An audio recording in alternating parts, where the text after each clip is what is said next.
So basically, as we discussed in the cellular telephony, like uh, this is the what the structure, the system that we have studied. So these are the cells. The same cells have been displayed in this reuse pattern. So what this reuse pattern suggests is, see, there are a number of such base stations can be there, and mobile stations can be there, and so on. So whenever you are talking to somebody else, okay, that time you might have heard that you will call to a correct number. Suppose you are calling to Manisha, and every time you talk, and it will be a regular phone call. But sometimes it happens that you have dialed a correct number, but still it will go to somebody else, and you'll get some other information, or you will think that even if I have called a correct number, but it is has reached to somebody else. So this is what happens basically is, this is what we call as the interference, or there will be a what you can say, a clash of signals that may occur, because these base stations will be always receiving, or they will be transmitting the signals from the mobile stations and so on, or from your mobile phones. So to avoid such clashing of signals, or to avoid these interferences, we should always use this uh, frequency pattern, or reuse pattern says that whenever we are using these different patterns, and also we will not be having too many frequency levels. I mean, it will be decided by this internet service providers. So whatever is the frequency factor, that will be indicated by number of cells that you have. So here the number of cells you are can have is 4. So the frequency factor here is 4. So that maximum is the frequencies that you can have is 1, 2, 3, 4. So these are the 4 levels of frequency, you can say. So they are given some examples. So only if this is available, I cannot use the same thing again. So I will use its pattern repeatedly. And only thing you should remember that the neighboring cells should not have the same level of frequency. So here also, if it is using say 3, and here also if it is using 3, again what will happen, there can be a clash of signals, or collision of signals may occur. So to avoid this, we use this frequency reuse patterns. So the number that is present inside the cell will define what is the frequency level. Here the number is 3. So this particular cell has the frequency as 3. Again, they are not mentioned it whether it is you can take it as a frequency as A, B, C, D, and so on. It depends on the service provider. It can be like uh, frequency can be 20 kilohertz, 10 kilohertz, and so on. In terms of that, it will be there, but here just we are taking it as a example. Again, if you see here, here is the frequency level as 1, here it is 2. So these neighboring cells, when we repeat these patterns, neighboring cells should not have the same level of frequencies. Even in this case, here the frequency has 4 and 5, and if you take this, so 7 is attached to this 5, and also 4, but they are not reused. So but I mean, the frequency levels at the boundaries, they are not having the same values, but you can see that the 4 and 5 are repeated somewhere here. You can reuse them, but only thing is the neighboring cells should not have the same level of frequencies. So here it will be defined by the reuse factor 4. So that is the when we say the reuse factor as 4, maximum number of cells in a particular pattern we can have is 4. Here the reuse factor is 7. So this will define how many cells in a pattern we can have. And once we get a pattern, these patterns can be repeated. Are we clear with this? Yes, sir. Thank you, sir. Others, anybody has any doubts? Only here you may get a 2 marks question. What is the frequency reuse pattern, or frequency reuse principle we say usually? So this is the principle. The neighboring cell should not have the same level of frequencies, and it depends on the reuse factor. Well, we have understood about this. Let us talk about the generations of cellular telephony. Like currently, which generation of cell phones we are using as of now?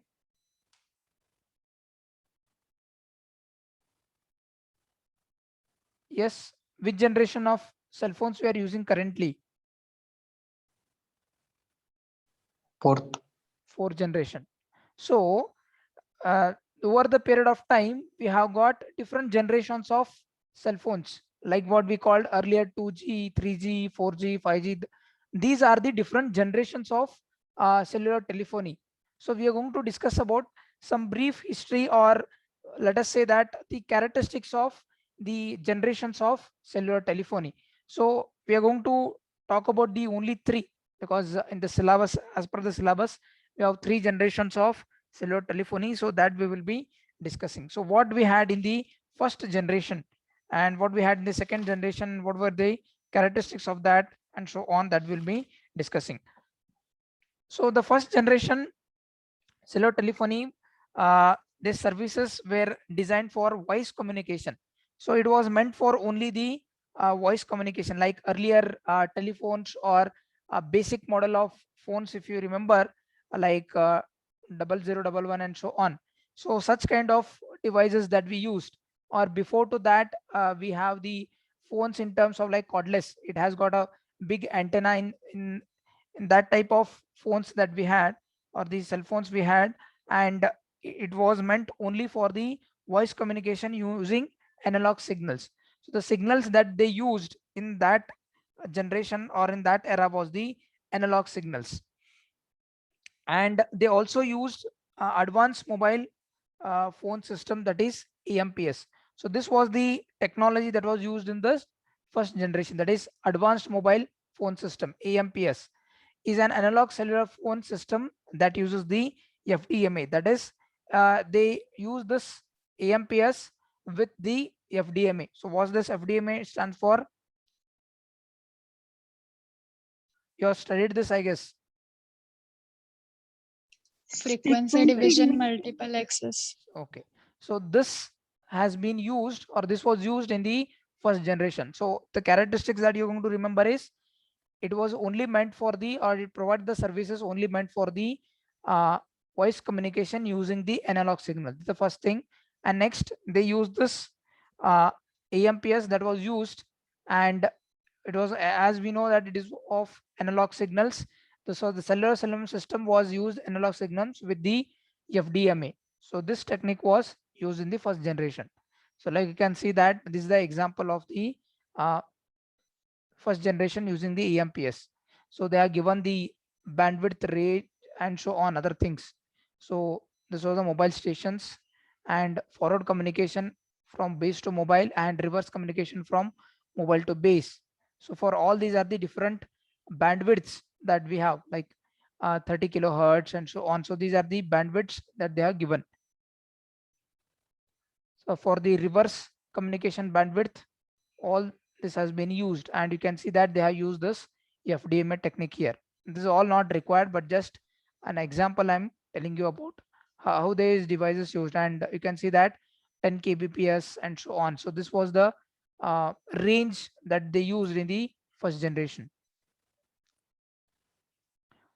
Next, we will talk about the second generation.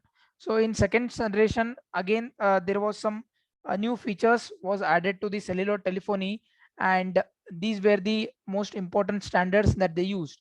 So from AMPS, they moved to the DAMPS, and GSM was standardized, and then they used this CDMA and FDMA. With FDMA, CDMA was also included, and also we have some IS 136, IS 95. These are the standards that they had in the second generation.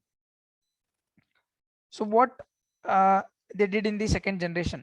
So basically they wanted to improve the quality of signals.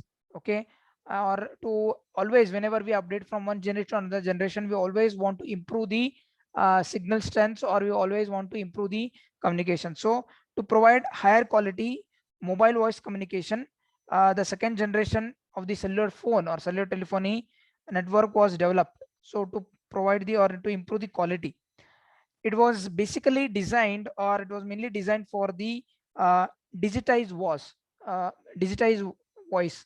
So in the earlier case, they use the analog signals, but here uh, they always wanted to have the improved quality, so they use this digitized voice quality was improved here.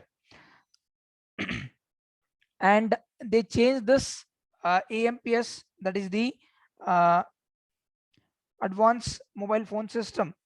From that they use this, or they turn to the DAMPS. D here stands for the digitized, so it is digital advanced mobile phone system. This was introduced in the second generation. And the European countries, most of the European countries, they all came together and they always wanted to maintain a standard, or they wanted to introduce a particular standard, like we have the ANSI standards and ISO standards. Similar to that, they wanted to have a particular standard. So for that, they came together and they standardized a common guideline for using this second generation. And because of these, they wanted to have some guidelines, and they came up with the standard that we call it as the GSM. So that is global system for mobile communication, that stands for the GSM. So this was being standardized by the European countries. So these were the important characteristics that we have in the second generation. Apart from this, they used some other standards, like the DMPS was designed to be backward compatible with the AMPS. So what is the meaning of backward compatible? That is, the earlier phones that they had in case of the first generation, so those were also available in the second generation as well. That means it was supporting the devices that were designed with the first generation, as well as the uh, cell phones that were designed with the second generation.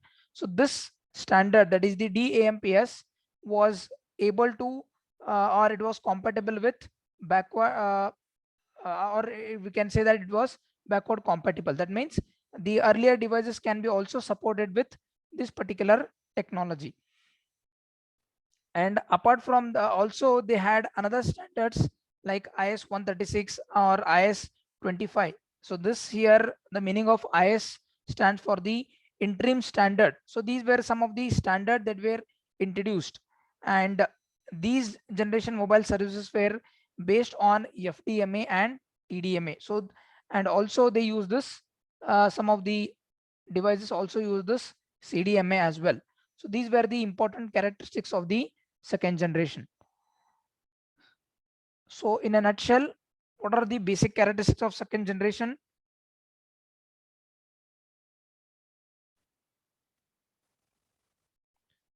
Can somebody repeat what were the characteristics of second generation,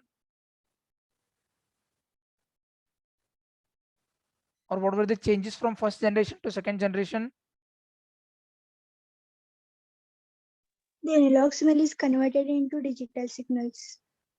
Okay, so they wanted to improve the communication. So from analog signals, they wanted to have the digitized voice. So they use this digital signals. So earlier they had this AMPS. So to improvise these quality of signals, they introduced this DAMPS, that is the digitized advanced mobile phone systems. So this was being introduced, and the European countries came together and they always wanted to have some standards. So they came up with some guidelines so that the second generation can be used globally, and they named it as the GSM, that stands for the global system for mobile communication. So this was used from the second generation onwards. And also this DAMPS was the or this standard was used, and it was backward compatible as well. So earlier devices that we used with the first generation, those were also able to use this DAMPS. I mean, these devices were also supported with other.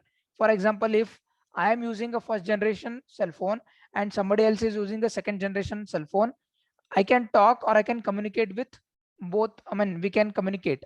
But in the earlier cases, when we had the first generation, both the source and destination must have only the first generation system itself. But second generation means that it is not mandatory to have both. The communicating devices should have the second generation phones itself. So that is the meaning of, in simple terms, the backward compatible. So this was one important aspect. And also they introduced some other standards like interim standards like 25 and IS 136. So these were the standards that were used apart from this DMPS. And also they used the technology that we used in this second generation was the time division multiple access and the FDMA, frequency division multiple access. So, and some of the later part they also use this CDMA.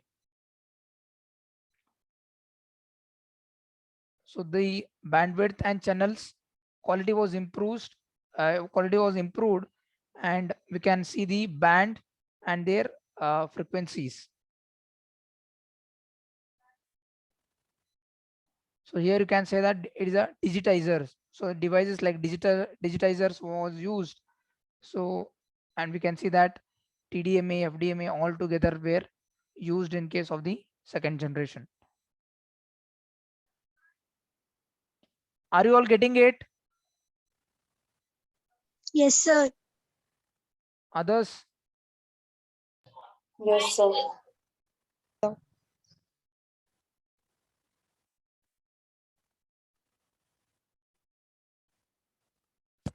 Next we have is the third generation. Almost many of you have used this 3G because currently we are using 4G. So maybe before 3-4 years back or 2 years back, we might have used this 3G, or still some of you might be using the 3G phones. So what are the characteristics of that 3G? Can somebody tell me before we actually go ahead with that?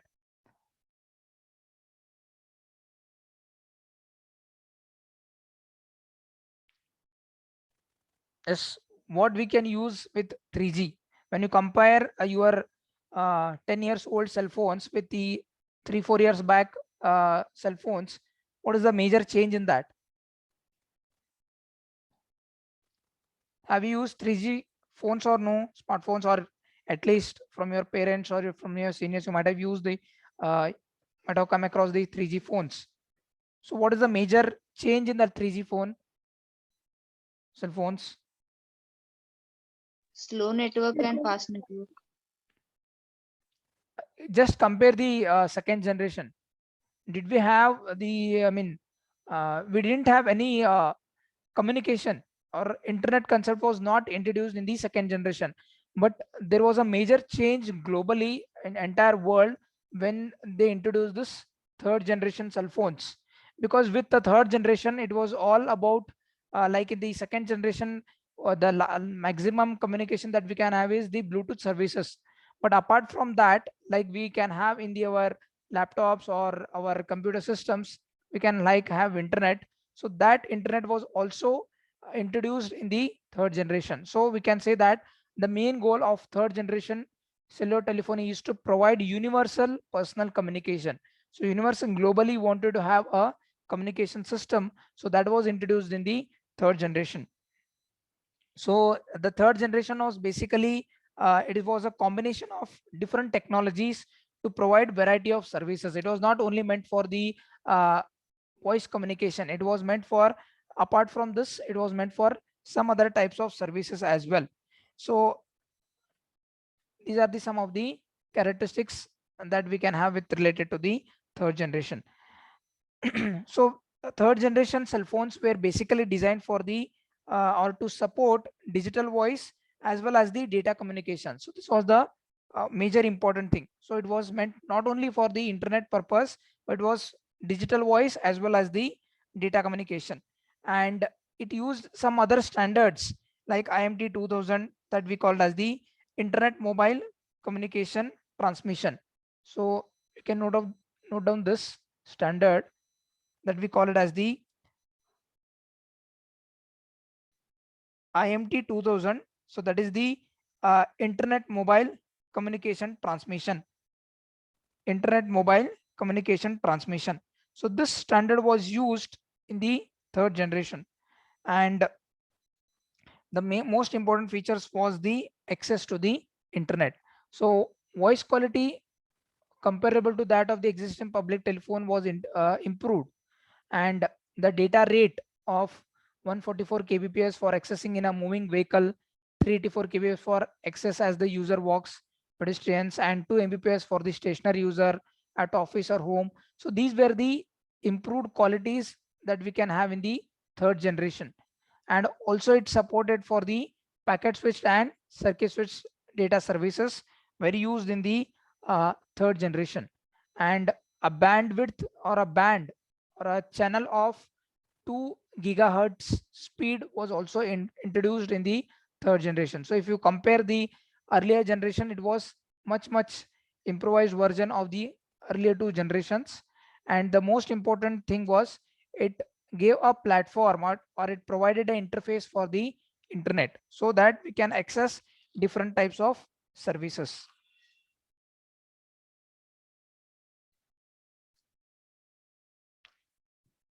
Are we clear with this third generation? Yes, sir. So these were the different standards that they used: IMTDS, IMTMC, multi-carrier direct sequence, IMTTC, and so on.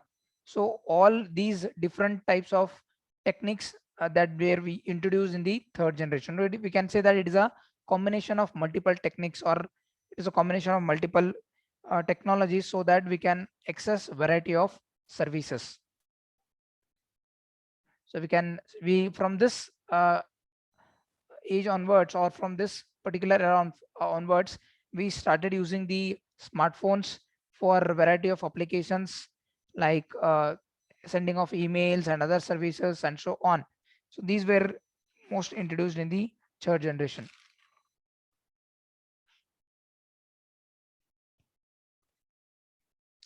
Is this clear for everyone? So you may get a question on 6 marks, or say 4 to 5 marks. Explain the generations of cellular telephony. Okay, or you may get a short note on cellular telephony generations. So you can write these generations: the first generation, second generation, third generation. 2 to 3 points are sufficient for every particular generation. It is like just like a history of cellular telephony.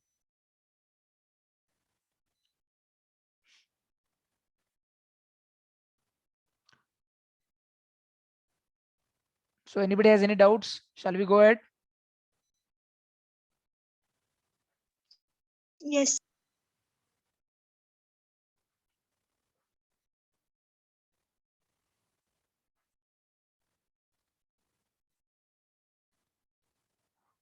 Omkar, can you tell me what was the major change from second generation to third generation?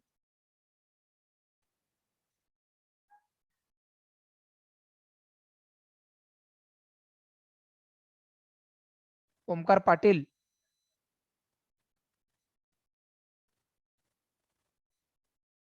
So if you don't answer, then I will say, I will make a note of your roll numbers and your names.